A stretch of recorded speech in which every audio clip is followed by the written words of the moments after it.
Well, let's see where he's going. It doesn't matter where he's been. It matters what he's about to do because he does get the first move against Arjun Erigaisi. I cannot wait for liftoff here. And there it is, E4 best by test. Danny, do you think that Magnus or Arjun is more likely to play some offbeat openings today?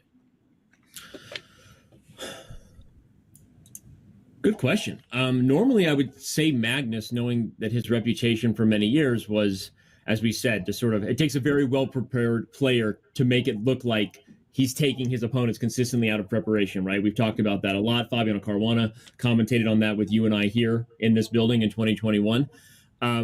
So normally I think it's Magnus who's very well prepared, but actually has strategies to get his opponents off book. But I don't know. Erigaisi also likes himself creative, dangerous positions. So I think it could go either way. Though Magnus is answering a little bit of the question in real time, definitely playing a bit of an obscure variation of the Petrov before us now. Yeah, G3. At this early stage, the queens are in line with one another, so you would expect a queen trade once that knight gets booted from E4. But instead, Magnus delaying this a little bit. And I do think that Black needs to be a little bit careful. Because, Danny, sometimes you think, it's just the status quo. I know what to do here. But you allow the white king to get out the way, and then a rook appears on E1, and there could be problems down Main Street on the E line. So I do think that Arjun, he's taking his time at a wise moment because he could find himself in trouble if he's not careful. Yeah, and then with Bishop G4, the question is he going to solve that problem the old-fashioned way? Let's get spicy. I'll castle long, and we're going to have our first game with kings on opposite sides of the board. I really like that you highlighted that, Robert, though, because I think you look at this and quickly think, the queens are coming off soon. We're going to have an endgame, which might happen still. But your point really maybe forced Arjun to play Bishop G4, and if he gets castled long, we might have a very opposite type of game than an endgame. And watch out, because Knight D4 is a monster threat here. When you see a pin piece, look how you can pile pressure on it. And even if White plays a move like D3, Danny, I still think Knight D4 is in the air because of this nasty pin from the bishop to the queen. So be very, very careful now if you're Magnus. Each side has to figure out some difficult choices. Yeah, White could lose in that position very quickly. I don't know if we want to show the line for the fans. Is it too early for analysis? No, never too early. Let's show it. In the end, after queen e4, the queen's trade, and then your variation where the bishop ends up on f3. Black is just winning a pawn, and with it just much better here. Although, funnily enough, it's actually not a huge advantage according to the computer. That's strange. Anyway, love Black in this position. You could probably castle it. That way you save the pawn. But let's be honest, Danny, your intuition was correct. Nobody wants this position from the white side. Black has a bishop pair, a healthy pawn structure. So as we return to the game and we see what's happened, it looks like D3 is on the board. So fireworks should ensue. Knight D4 is the move that feels like it's begging to be played. We might get that line, and it's surprising because despite my blunder missing castles, which is a creative way to save that e-pawn, I think we agree that that's a good position for Black with the bishop pair and the white square. So fascinating. Magnus invites this line, and Arjun's going to give a think before he plays knight d4.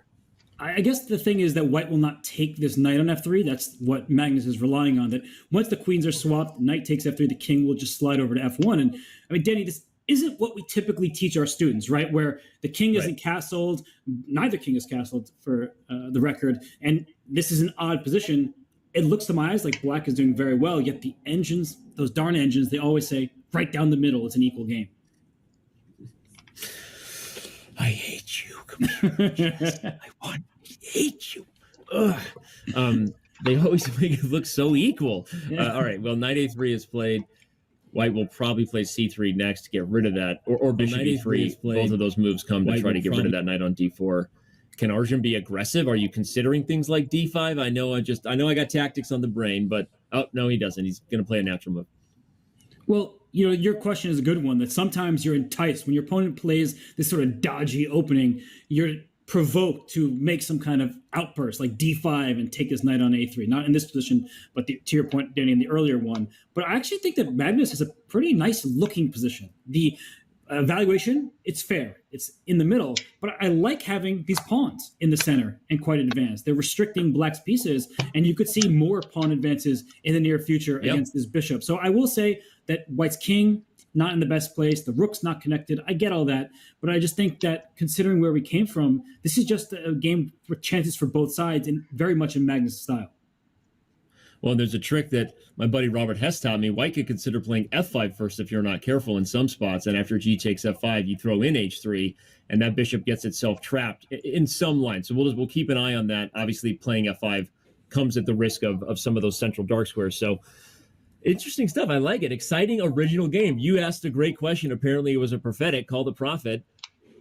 I think we're going to have a lot of games like this, maybe where Magnus wants to take Arjun into positions that are both sides really on their own, and then see how he plays. Just reminds me of, not the same pawn structure, but an exchange French where one side is like, let's just have a game of it. It's blitz chess. We'll see who the better player is. And we see Arjun castle queenside. So White is not castle, but the king is safe on f2. Now this knight is trying to jump forward. Danny, the problem with this position from my seat here is there's no tension. The pawns aren't aimed at each other. And I think that I sometimes just lash out where I make a move like f5. But is that the right decision? Is that what Arjun is going to go for? Or is that type of move possible to backfire with? Yeah, I agree. And there are no, I guess to add more to your point in slightly different word, there aren't any clear ways for Black to bring more squares to his pieces because pawn breaks are so risky. If you play f5, that comes with some risk. You can't play d5 here. Okay, he goes for it. We're gonna see. But if you didn't play f5, your pieces lack squares. So he needed to strike back, even though it gives White this 3-on-2 pawn majority. If we want to quickly highlight that, that's the now long-term advantage White has to get a passer on the king side. And that's a great point. I love cutting the board in half. Here, the material is balanced. That is true. You see even pieces with each side, but there's an extra pawn for Black on the d file, an extra pawn for White over here on the f4 square. So we are looking in different directions. Arjun is playing a great game thus far. Clock is about even as well. So I think that this is going to boil down to who will have the better endgame technique. Magnus Carlsen probably has the best endgame technique in chess history. Will he have it in this game? And Danny, I have to say, love the king march. It's an endgame. Yep. Use the king as a weapon. I love it. King f3. Arjun strikes back with d5 to make sure he gets the e4 square. Opens up that opportunity for business. But Magnus is not wasting any time to use the 3-on-2 majority we talked about. King comes forward, and he wants to get a pass pawn. He has access to a pass pawn in the very near future. And one of the big questions that everybody should be asking themselves is what trades does each side want? Who would be happier without the rooks? Who would be happier without these dark square bishops? They're not always easy questions to answer. Without the rooks on the board, White's pass pawn does seem very clear, but Black is trying to create a passer of his own. d4, let's eliminate these two, and then suddenly the c pawn becomes a passer. So Danny, with the bishops on the board and some of these pawns, especially if a bishop lands on d4, we could see Black trying to get the dynamic edge.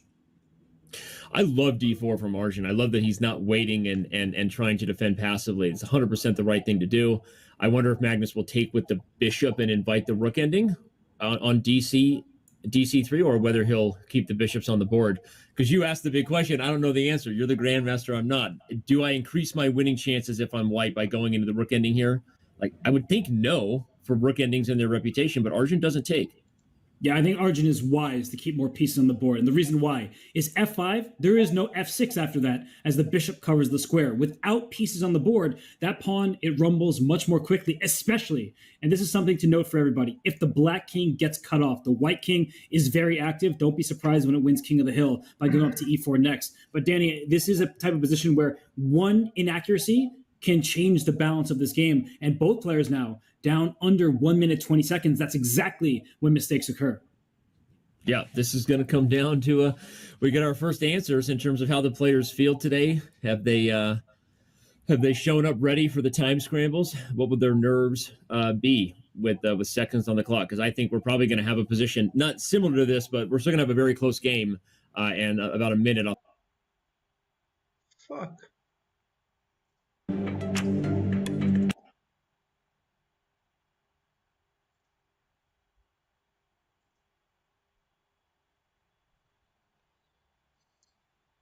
Him down like he did in game one. Objectively good chess. e5 could happen in the near future. Have tricks coming to the b7 pawn, or in sometimes the queen on c7 gets tender. There is still rook c1 coming, by the way. But usually if you can't be punished for the time you lost of developing the light square bishop on b7, then Black is usually very happy because the bishop is outside the pawn chain instead of being bad. The dark square bishops are gone, which gives Black a little more space than you normally have So look, objectively, White's a teeny bit better. We're on move 10 here, but I like this. I like this as an approach for Magnus here.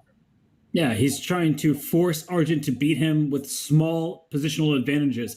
And Magnus, we read that quote from him. He said, Argent's a madman. And he meant that in the most complimentary way ever. He's saying his preparation is so creative, so deep that you want to avoid that at all costs. And here we see just such a solid setup. White has the bishop.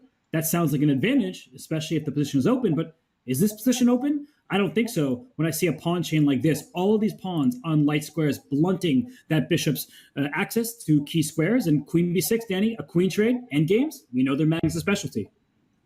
Another endgame offering, another endgame on the board. If you're just tuning in, Magnus Carlsen won game one with White in a Petrov that entered an endgame, and then it entered Magnus territory. I like what you said, Robert. It's almost like you see him gaining strength. I don't want to make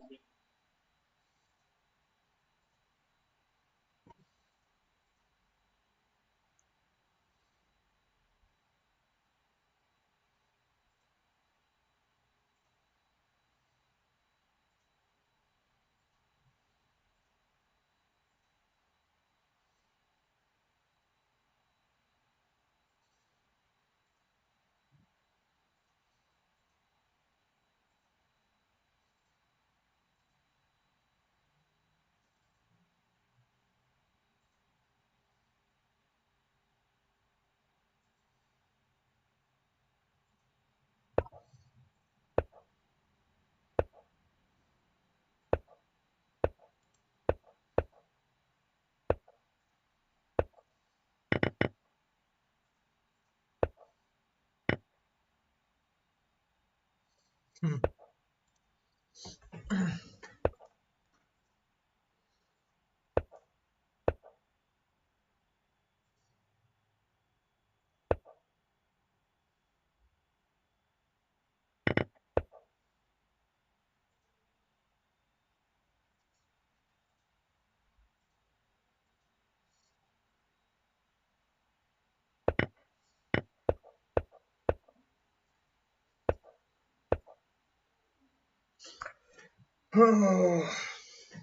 Che palle.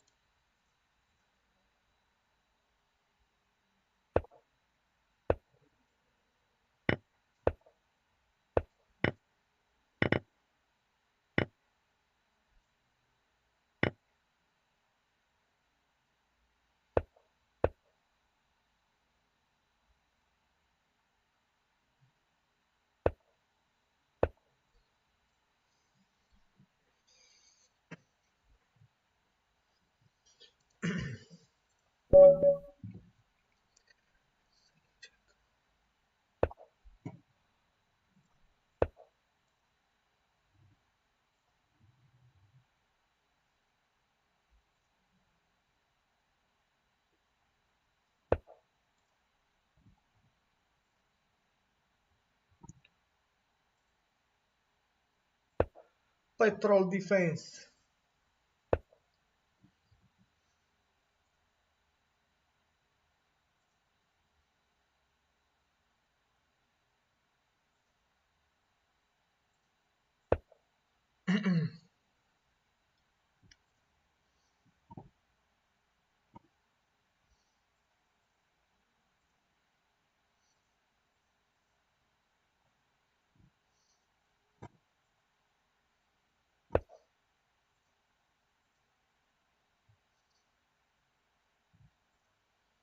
Hmm.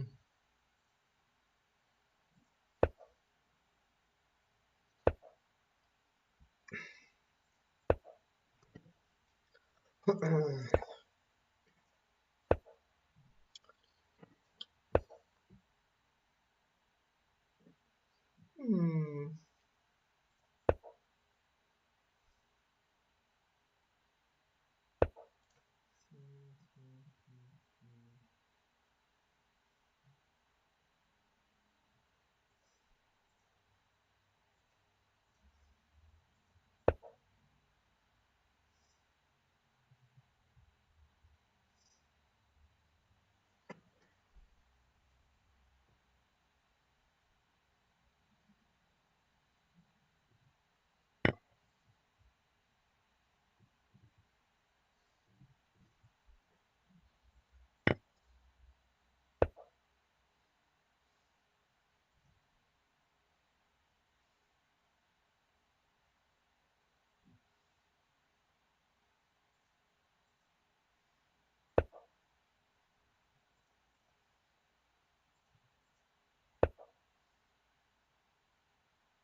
Mm.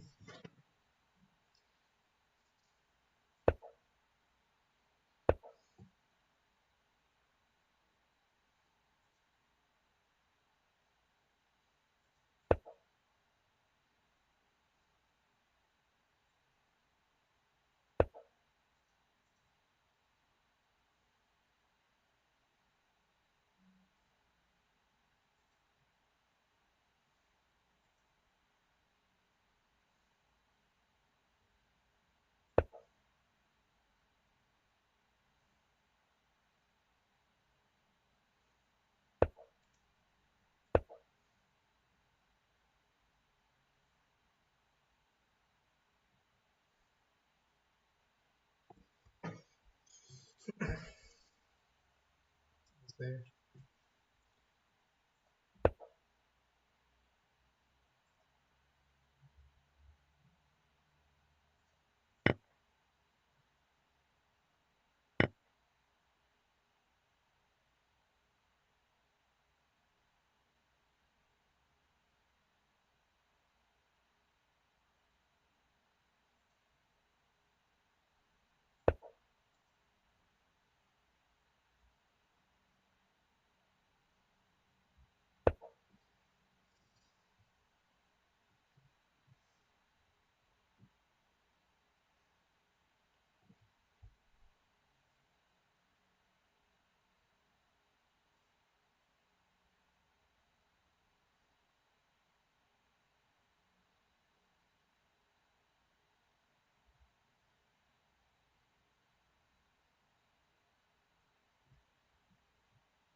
Mhm. Che mossa ha fatto?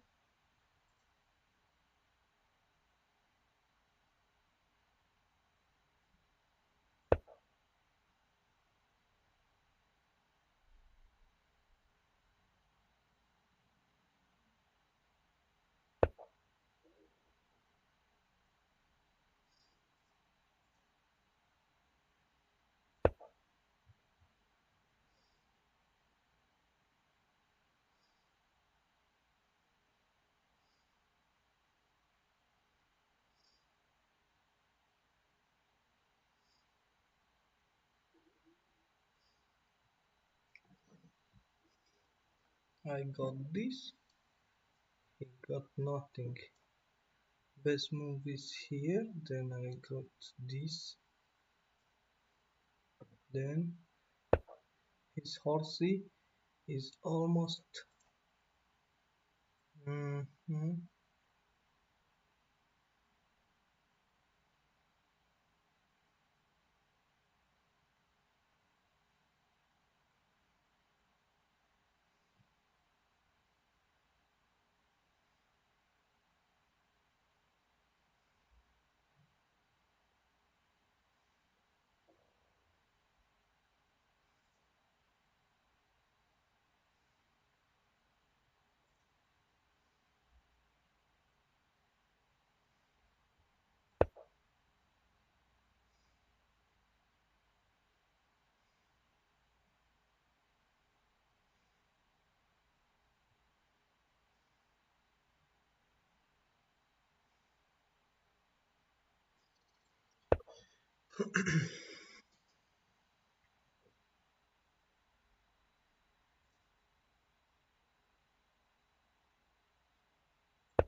Ci rincontriamo, sì. Dead coin, you are alive.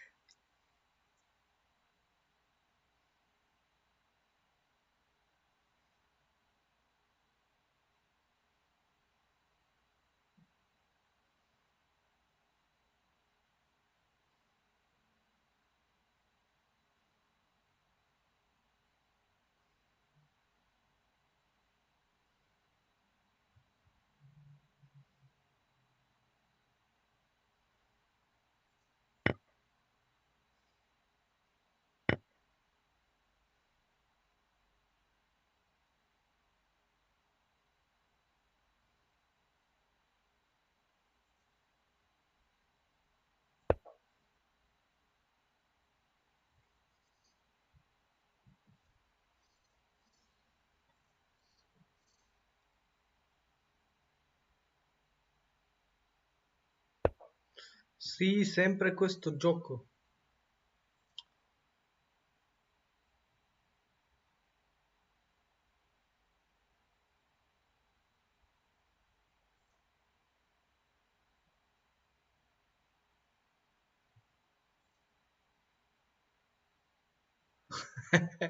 Sono fissato, sì.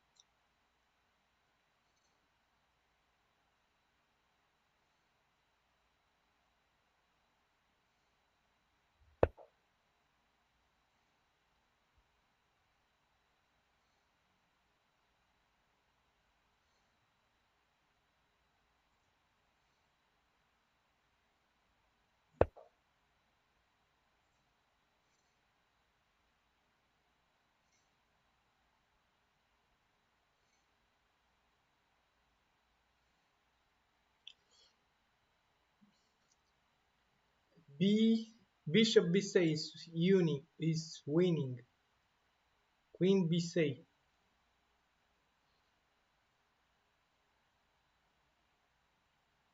Oh,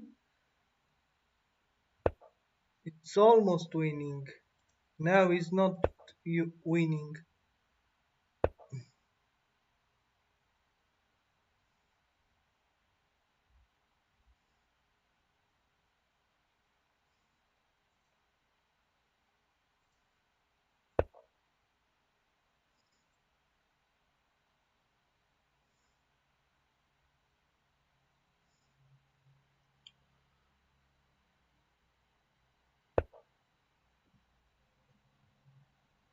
Oh, fuck.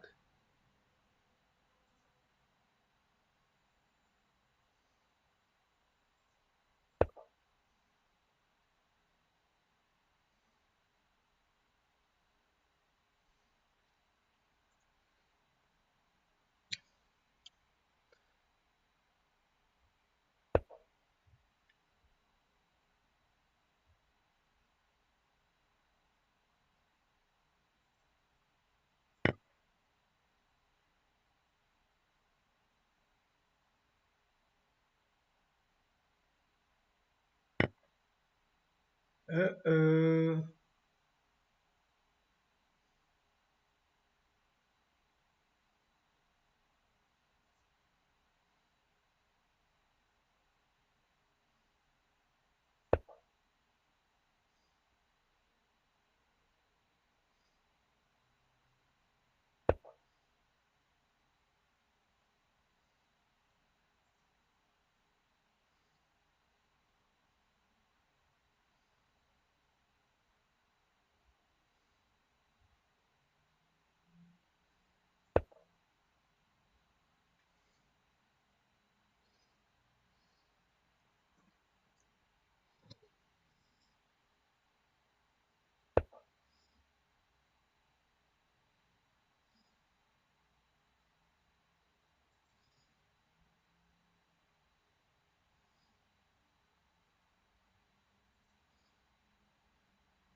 I lose.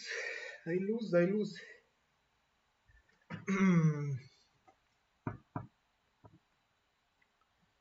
Switch into just. Or maybe not. Let's see. Let's see. Let's see.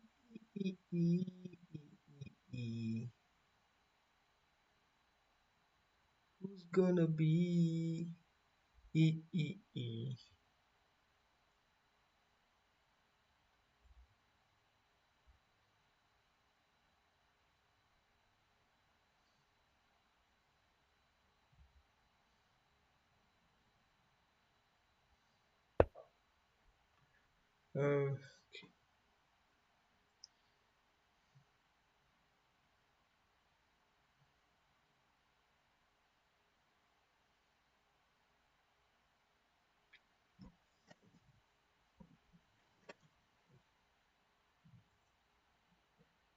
Maybe he's coming here.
Oh, yeah.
Yuhu!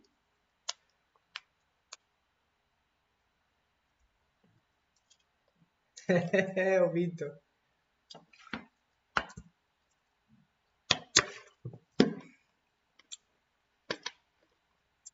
Venti secondi avevo.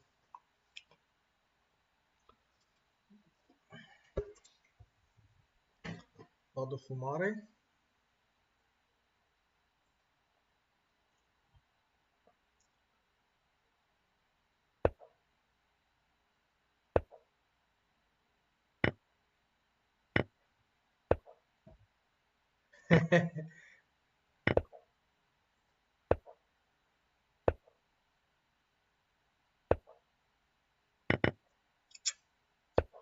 Yuhu! Ho vinto, ho vinto.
Tornato. Vedo che sei fissato. Vediamo se c'è qualche...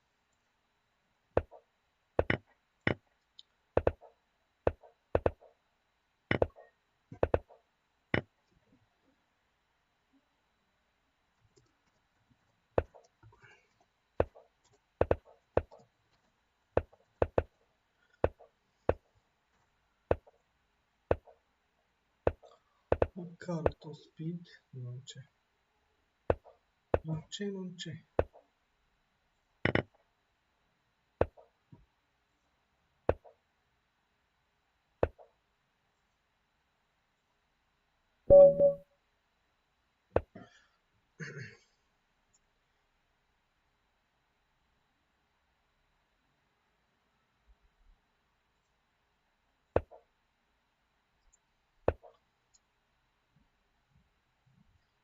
Mm.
Hmm.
Balace rock. Hmm.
Oh, fuck.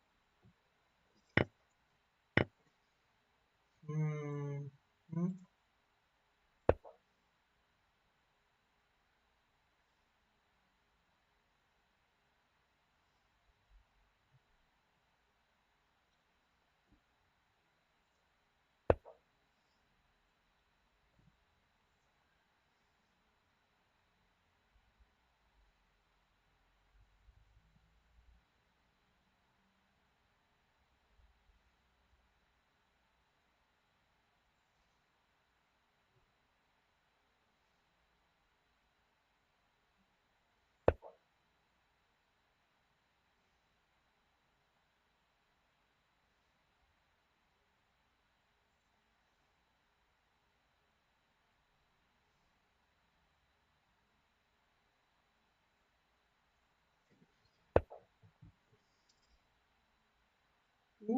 Uh.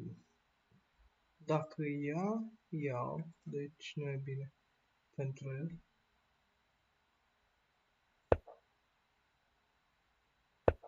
Ok. El nu poate să ia. Ok. Deci dacă mă duc acolo, dacă îi dau șah aici, el o să ia.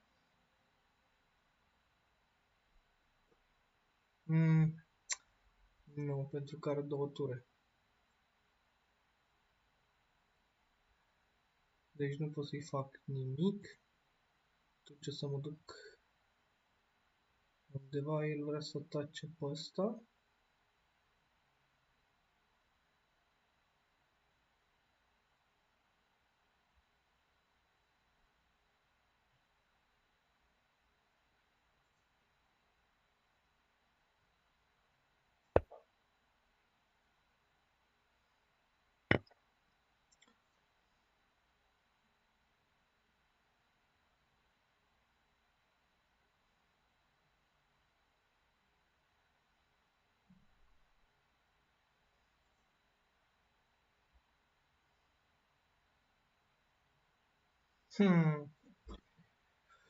O să-mi dea șah bolangiul dacă mă duc acolo.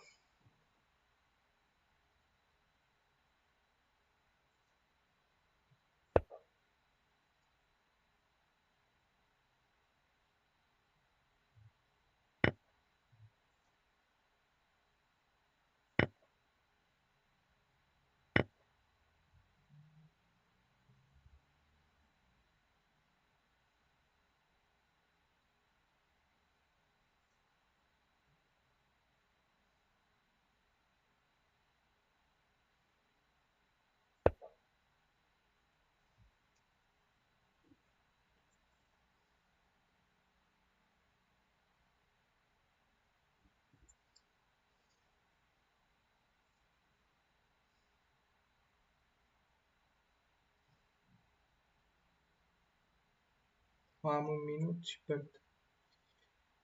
I have 1 minute and I lost the game. What the fuck?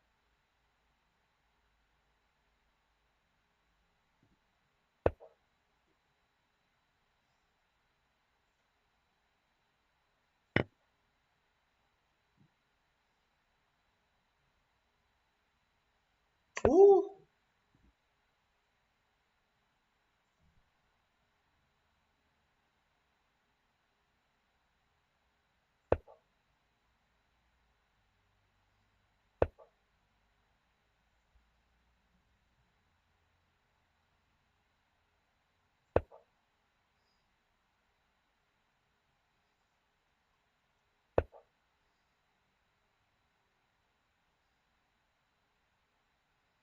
Hmm.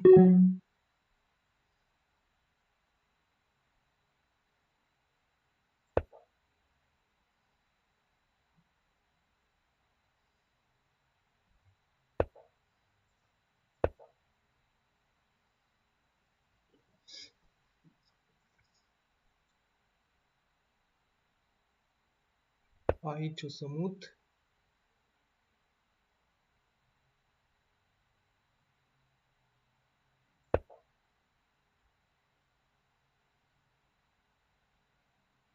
Uh-uh. Oh, Maria Santa Putana Eva.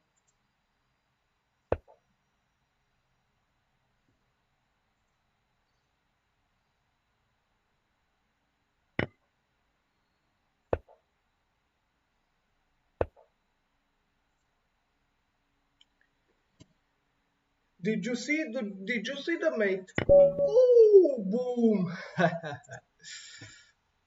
Dă să citim mesajele.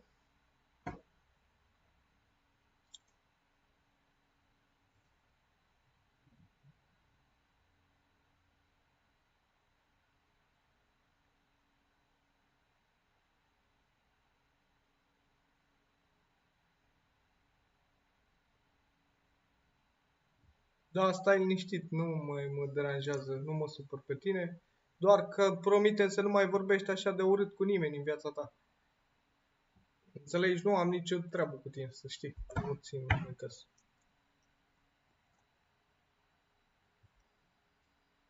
Doar ca să nu mai vorbești cu nimeni așa ceva, pentru că nu cred că e frumos să vorbești cu cineva așa urât, mai ales fără să cunoști, să vorbești. Chiar dacă te supără cineva. Să știi că nu am treabă cu tine, nu ești mai mic ca mine, eu am treaba mea.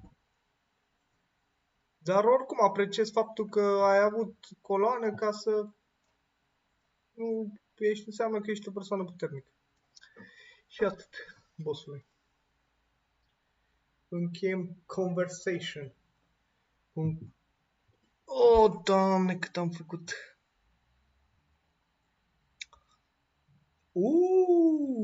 One blunder, 3 imprecisioni. Wow.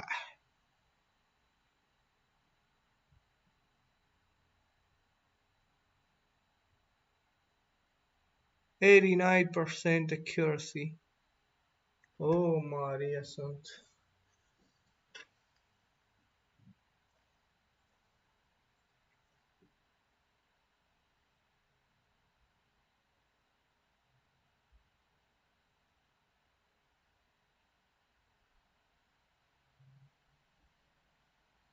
Aici ar fi trebuit să fac stâmpare, probabil. No. No. No. Quest. After this, this, this, this, this.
Alberto Bele.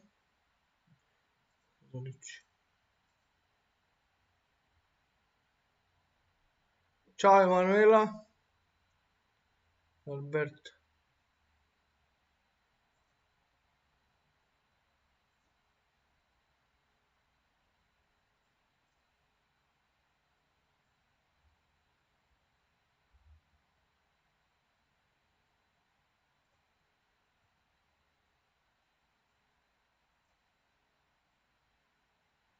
Alberto Di Segni. Cosa ha detto? Belle mosse, grazie mille.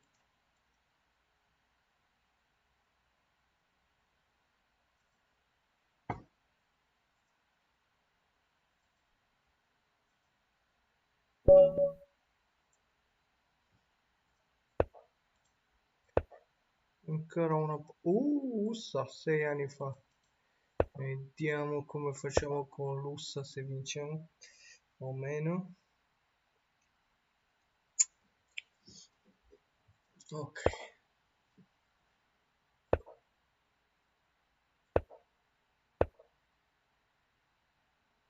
USA ha fatto un blunder. Un piccolo blunder ha fatto USA. USA. USA.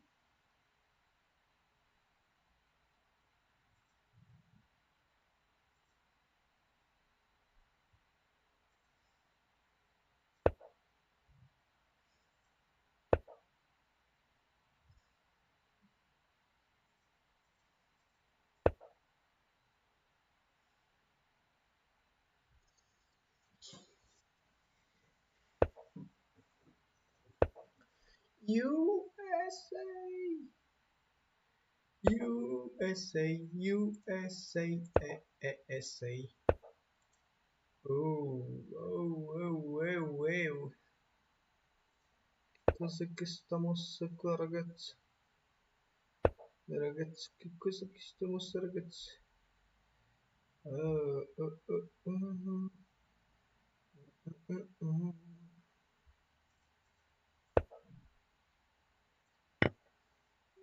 Mm.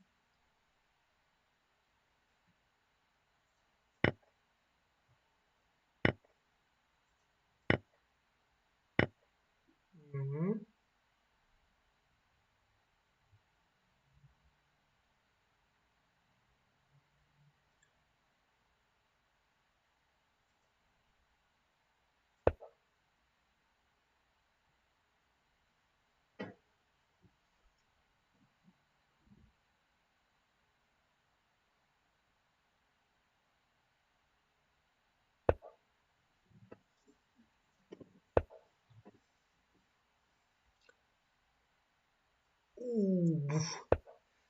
No, non arriva là, non arriva, non arriva.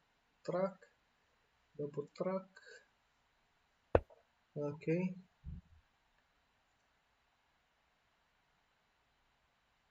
track,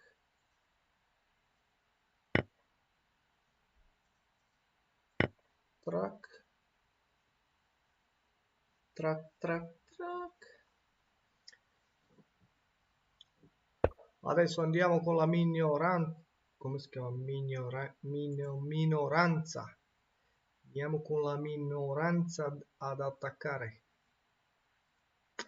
Se facciamo scacco, forse sarebbe utile perché possiamo ciucciare un pedone. Possiamo ciucciare questo pedone qua che è delizioso. Ok, la ciucciamo. Dopo andiamo di qua e magari facciamo così. Ti, ti, ti. Belle mosse. Belle mosse ma non tanto belle.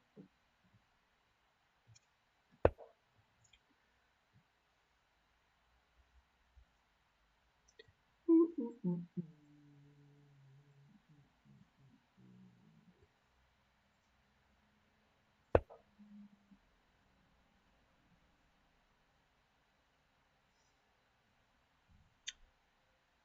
Quindi deve tornare indietro, ok?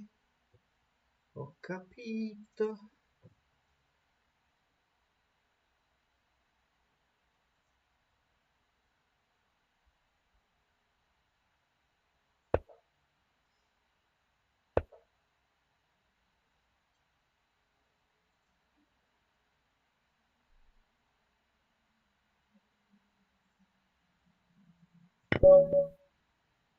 Rematch. Black resign. After this move Black resign. Così rifacciamo un po' il nostro rating. Facciamo ancora una partitona. E analizziamo la partita, impariamo dai nostri sbagli. Ok, è chiaro che il computer diceva che siamo 4 pezzi ancora più avanti. cioè se lui andava di qua, io andavo di qua e così via. Oh, wow, wow, 93% accuracy. Oh, wow, wow. Find a better move. Okay, this is find a better move. A better move is this.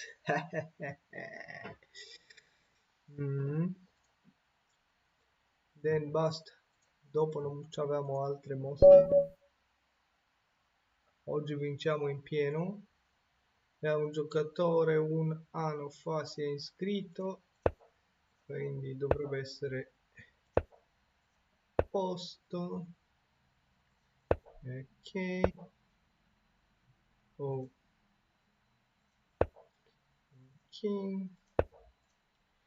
Facciamo così, ci mettiamo la nostra struttura bella figa. Così, così, così, così. Ci facciamo una bella struttura bella figa, così non può rovinarci la vita. E dopo attacchiamo.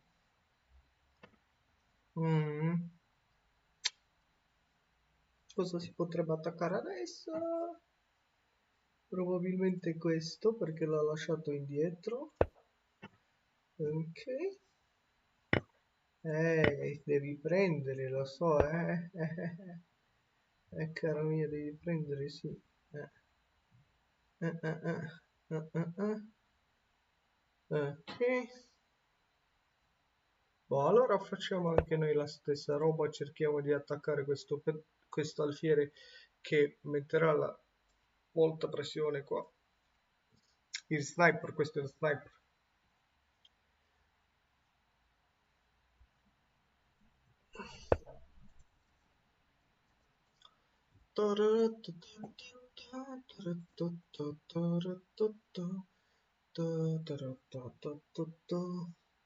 E vuole prendere il nostro sniper, sì.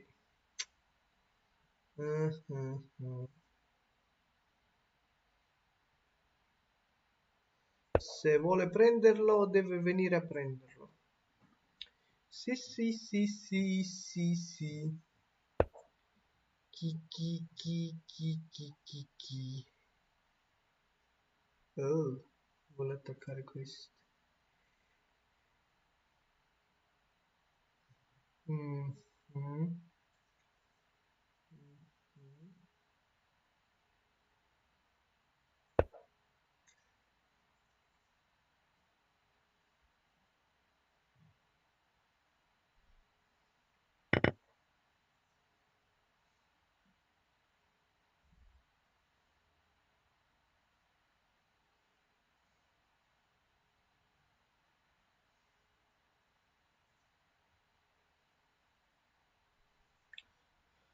Multistream. Vediamo se va. Senti. Elvis Multistream.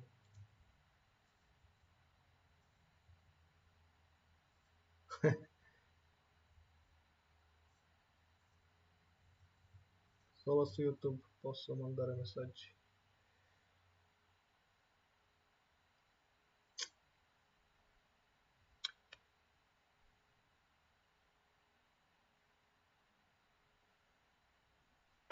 E allora, oh, oh, oh, oh.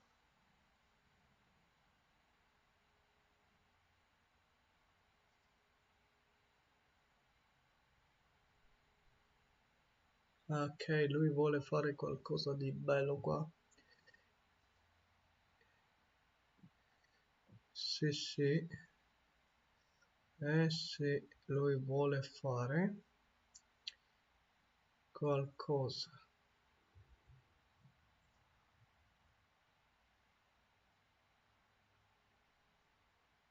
Bella mossa questa. Bella, bella mossa. Mhm. Mhm.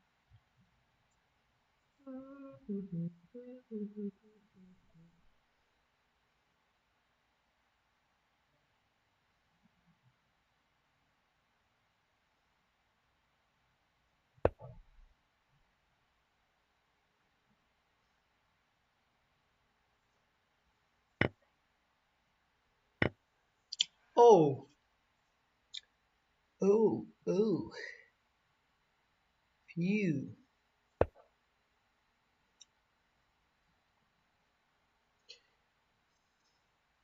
Phew, phew, phew.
Mm. Mm. Non lo fanno. Mhm. Ho sparato cabanos.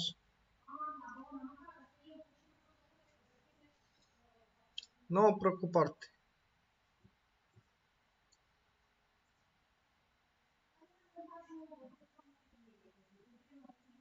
Oh. Mhm. Mm. Ah. Mhm. Il suo cavallo è un mostro, quindi sarò contento se prende la torre qua. Non può venire perché gli mangio il cavallo, quindi lui si accontenta. Il suo cavallo valeva molto di più della mia torre. Ok? La sua attività del coso. Allora, intanto facciamo uno scacco qua. Così lui capirà che non gioca da solo. Ci sono anch'io qui. E così vediamo. Mhm. Mm, mm, mm. Mhm. Mhm.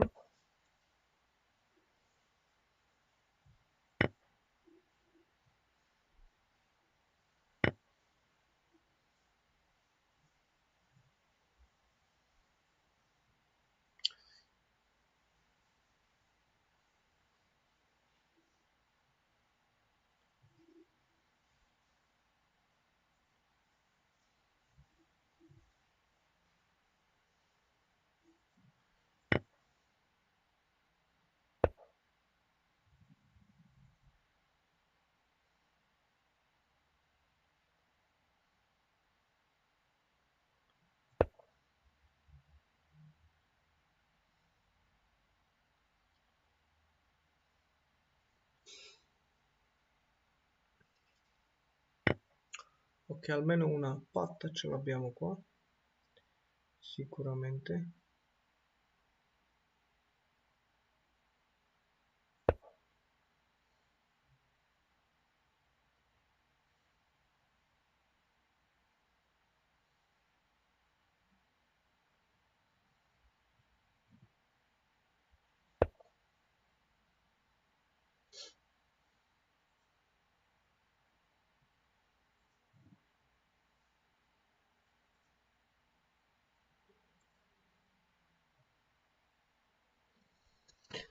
O forse no.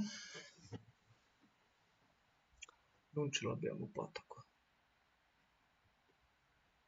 Non ce l'abbiamo niente. Non abbiamo niente. Solo questa mossa.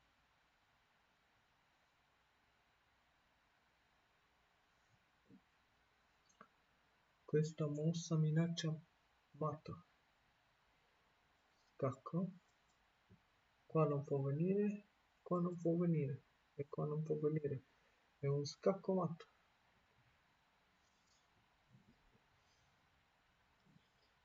Scacco matto, ma lui non è stupido, non prende questo. Però neanche un scacco non c'è da fare, però può fare questa, o probabilmente questo. Non sappiamo che mosse farà.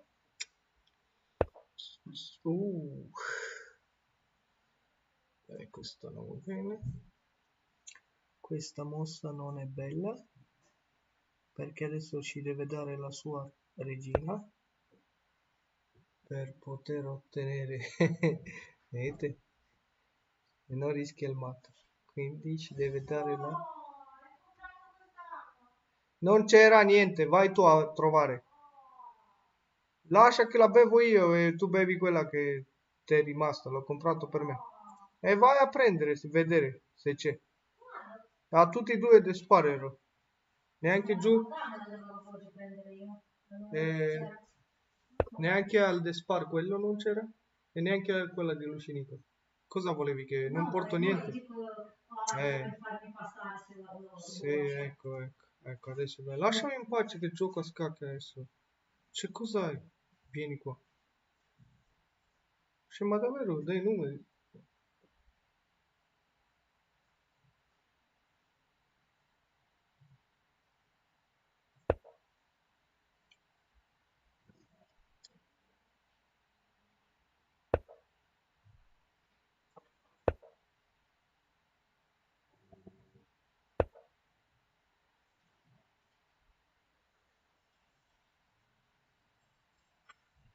Fu.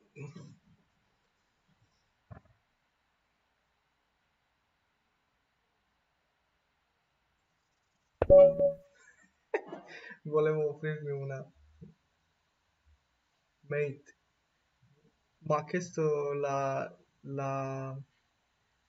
patta, voleva far